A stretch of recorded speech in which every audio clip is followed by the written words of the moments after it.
2014ஆம் ஆண்டுக்கு முன்பு வரை எந்த அளவில் 2 கார்ப்பரேட்ஸ்களை பற்றி பிரைம் மினிஸ்டர் மோடி பேசிக் கொண்டிருந்தாரோ அதே பிரைம் மினிஸ்டர் மோடி இன்னைக்கு முகேஷ் அம்பானி குடும்பத்தை டார்கெட் செய்கிறாரா என்கிற அந்த கேள்வியும் வருகிறது.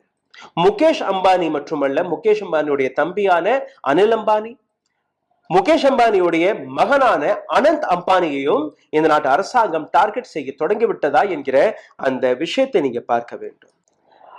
அடானிஸ் எந்த அளவில் வெவ்வேறு செக்டர்களில் கொடிகட்டி பறந்து கொண்டிருக்கிறார்களோ அதே நேரத்தில் அம்பானிஸ்காக பிரைம் மினிஸ்டர் மோடி செய்த ஏராளமான காரியம்.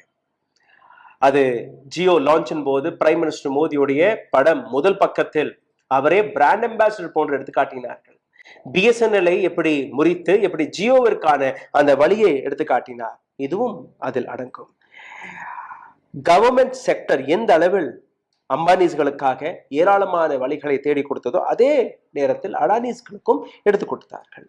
2016ஆம் ஆண்டு 17ஆம் ஆண்டு நீங்க பார்த்தீர்கள்னா கவர்மெண்ட் ஒரு விஷயத்தை தெளிவாக எடுத்து வைத்தது.